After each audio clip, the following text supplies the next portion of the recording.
Saya juga sudah memberi keputusan kepada unsur penegak hukum, Jaksa Agung, BPKP, Kapolri, dan Panglima TNI untuk menegakkan hukum dan aturan khususnya bagi perusahaan-perusahaan yang melanggar ketentuan-ketentuan pertanahan dan hutan. Ketentuan-ketentuan kita harus dipatuhi. Tidak ada yang memiliki perlakuan khusus. Assalamualaikum warahmatullahi wabarakatuh. Saya Hersy bin Arif dari Forum News Network.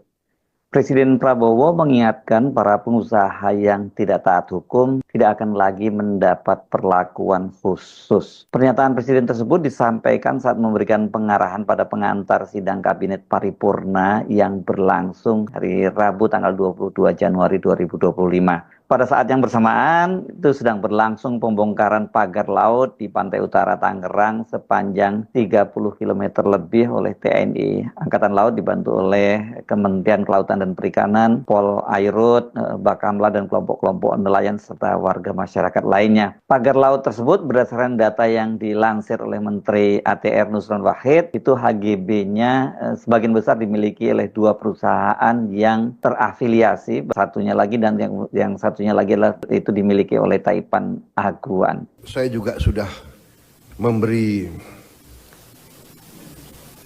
keputusan kepada unsur penegak hukum,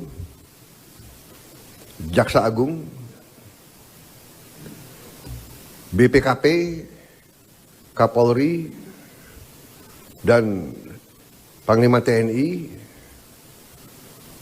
untuk menegakkan hukum dan aturan khususnya bagi perusahaan-perusahaan yang melanggar ketentuan-ketentuan pertanahan dan hutan. Ketentuan-ketentuan kita harus dipatuhi.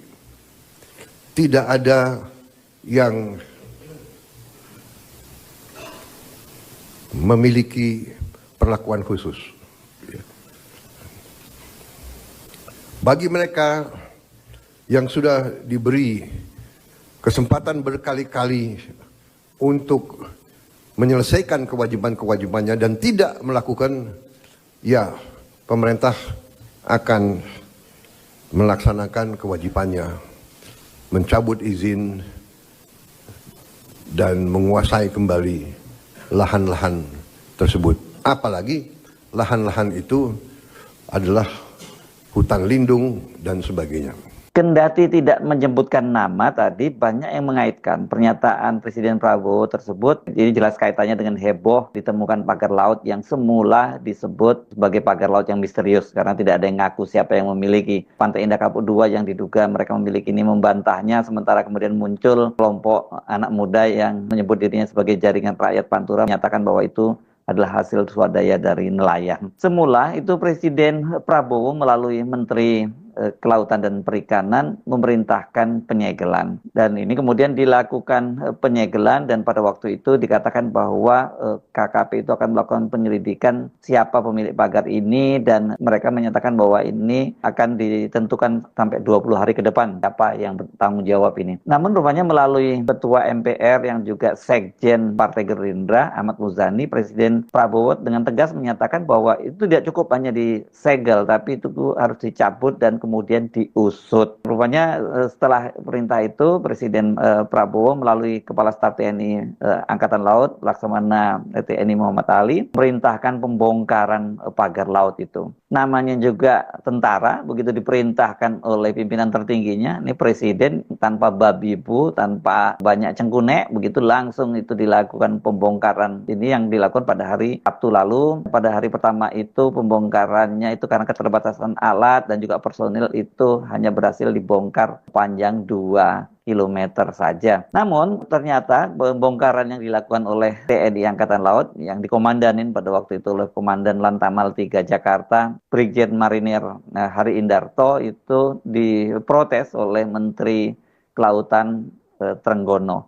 Trenggono menyatakan bahwa dia minta agar itu jangan dicabut, di stop dulu ya pembongkaran itu, karena katanya itu mereka sedang melakukan penyelidikan dan pagar itu adalah merupakan barang bukti. Pernyataan Trenggono ini cukup mengejutkan ya, apalagi kan dia selama ini menyatakan bahwa mereka sudah memanggil JRP, katanya yang disebut mengaku menjadi pemilik pagar itu, tapi walaupun sudah dibantu oleh polisi, tapi tidak datang juga gitu.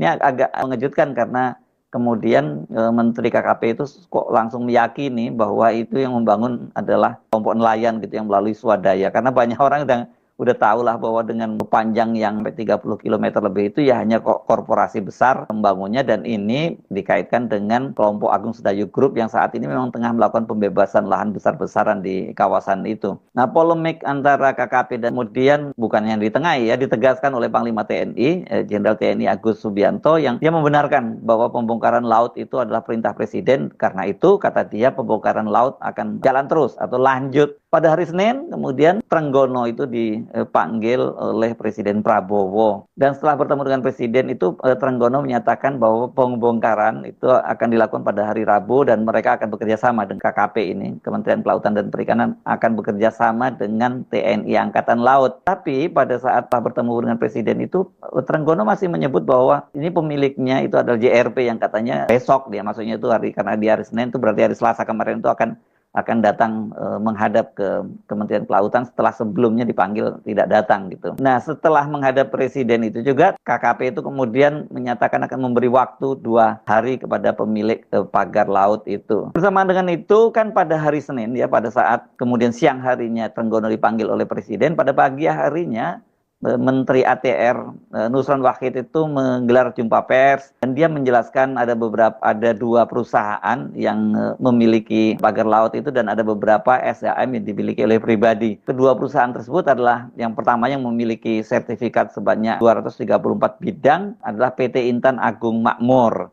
Kemudian yang kedua adalah PT Cahaya Inti Sentosa, itu sebanyak 20 bidang. Pada waktu itu Nusron Wahid tidak menjelaskan siapa pemilik ini, 2 perusahaan itu. Dia mempersilahkan wartawan untuk mengeceknya ke administrasi hukum umum di Kementerian Hukum dan HAM yang tempat para perusahaan-perusahaan ini terdaftar. Dan dari penelusuran media itu diketahui bahwa PT Cahaya Inti Sentosa yang memiliki sebanyak 20 bidang pagar laut itu adalah anak perusahaan dari Pantai Indah Kapuk II.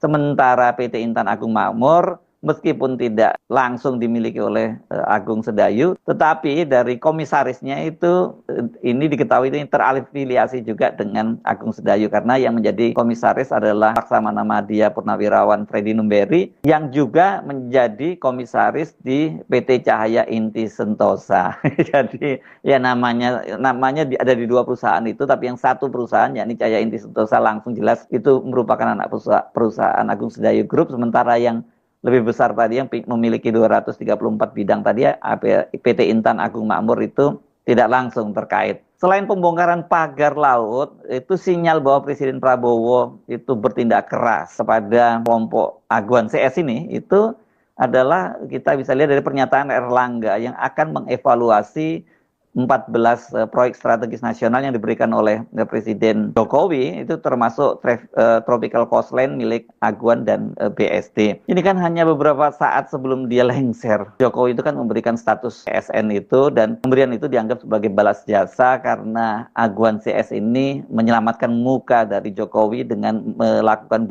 groundbreaking di IKN Nusantara ya. Belakangan kemudian justru yang agak mengejutkan adalah Menteri Perumahan Marwarar Sirait yang dikenal juga sebagai orangnya Aguan itu menyatakan bahwa banyak sekali groundbreaking di IKN itu ternyata tidak dilanjutkan dengan pembangunan. Jadi banyak groundbreaking tapi pembangunannya minim.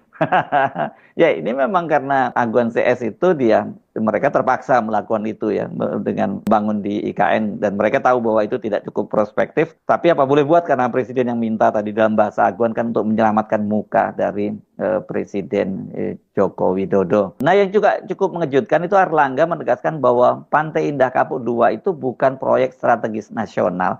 Karena selama ini kan Jumbo dan terutama di lapangan itu kelihatannya status PSN yang diberikan kepada Pantai Indah Kapuk II atau tepatnya kepada Aguan itu dimanfaatkan untuk melakukan penggusuran lahan milik rakyat atau dan membeli dengan harga yang murah, kemudian di backup oleh aparat pemerintah desa, pemerintah daerah, dan aparat penegak hukum itu dengan mengatasnamakan PSN. Inilah yang kemudian ditentang habis-habisan oleh manusia merdeka Said Didu. Jadi kalau sekarang pagar lautnya dibongkar dan kemudian status PSN-nya itu dievaluasi dan akan ada kemungkinan dicabut, ya ini memang bulan madu Aguan dengan penguasa itu sudah berakhir. Di era Jokowi mereka ini memang mendapat banyak sekali keistimewaan-keistimewaan yang sekarang ditegaskan oleh Prabowo tidak lagi ada keistimewaan itu. Pembongkaran hari ini dilakukan dengan kekuatan yang lebih besar. Bahkan sejumlah tokoh hadir, ada Menteri ATR, kemudian Kepala Staf TNI Angkatan Laut, Laksamana Muhammad Ali itu hadir, bahkan juga Ketua Komisi 4 yakni Titik Soeharto itu hadir di situ. Ya, walaupun tidak ada kaitannya lagi karena mereka sudah tidak menikah atau sudah bercerai dengan Pak Presiden Prabowo, tetap saja kehadiran dari Titik Soeharto ini merupakan simbol atau representasi dari Prabowo. Bagaimanapun juga mereka meskipun berpisah tapi tetap menjalin hubungan yang sangat dekat, apalagi keduanya kan mempunyai seorang anak yakni Didit. Dalam pembongkaran pagar laut yang dilakukan hari Rabu hari ini ya, TNI AL itu mengerahkan pasukan yang lebih besar, 753 personel, dan kemudian lembaga-lembaga lain seperti Kementerian Kelautan dan Perikanan itu mengerahkan 450 orang, Polair mengerahkan 80 personel, kemudian Kesatuan Penjagaan Laut dan Pantai Republik Indonesia 30 orang personel, Badan Keamanan Laut Bakamla 100 orang personel, dan pemerintah Provinsi Banten 95 orang personel. Jadi ini sangat banyak. Belum lagi itu ada lebih dari 1.000 nelayan yang tergabung dalam beberapa kelompok nelayan. Jadi ini saja personilnya itu hampir 3.000 orang. Sementara kemudian peralatan yang dikerahkan sangat besar ini, selain speedboat milik dari TNI Angkatan Laut dan KKP, kan ini TNI Angkatan Laut juga mengerahkan tank amfibi. Dengan personel yang lebih besar dan peralatan yang lebih lengkap, Brigjen Hari Indarto itu menargetkan kemarin itu 5 km ya dibongkar. Artinya dalam sepekan ini pagar tersebut itu diharapkan sudah rata. Pada saat yang bersamaan, Menteri ATR Nusron Wahid itu sudah mencabut SHGB dan SHM di situ.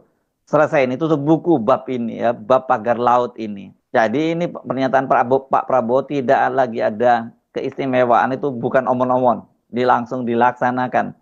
Nah, pertanyaannya ini soal pengerahan pasukan dan logistiknya itu siapa yang menanggung? Karena banyak sekali kalau saya membaca di media sosial itu yang mendesak agar jangan pemerintah yang menanggung, itu enak aja ya, harusnya Aguan dong yang menanggung logistiknya. Nah, ketika soal ini ditanyakan kepada Menteri KKP Sakti Wahyu Trenggono, Trenggono mengaku dia sejak awal sudah khawatir kalau soal ini akan ditanyakan. Dia pasti tahu ini soal ini sensitif ya, apalagi kan negara sekarang juga sedang tidak baik-baik saja ya. Pak Prabowo juga dalam pidatonya tadi di dalam pengantar sidang kabinet paripurna itu menyatakan dilakukan penghematan besar-besaran antara lain dengan memangkas separuh perjalanan dinas. Dan itu katanya bisa dihemat sampai 20 triliun. Nah, ini kok pemerintah susah payah melakukan penghematan, sementara ada dana besar digunakan untuk membongkar pagar laut yang dipasang oleh pengembang. Trenggono menyatakan bahwa itu gotong royong ya, dananya itu dari gotong royong. Saya tidak tahu maksudnya gotong royong ini, mungkin dari Angkatan Laut, dari KKP dan lain-lain ya. Saya terus terang saja khawatir ditanya ini itu juga sebenarnya. Tapi itu gotong royong. Semua kalau ini kita lihat-lihatan. Tapi nggak usah khawatir. Kita selesaikan semuanya karena masyarakat juga melakukan. Itu kata Trenggono dalam jumpa pers. Trenggono menyatakan bahwa bambu-bambu yang telah berhasil diangkat nantinya akan dijadikan barang bukti. Nah, kan bisa dibongkar juga tetap jadi barang bukti yang dong Pak ya. Nggak perlu. Jadi jangan, kenapa kok kemarin ngomong itu jangan dibongkar dulu karena itu barang bukti ya. Dia juga mengatakan bambu tersebut juga akan bisa dimanfaatkan nelayan atau warga sekitar untuk sebagai media budidaya kerang. Ini bisa selain barang bukti, bisa juga dimanfaatkan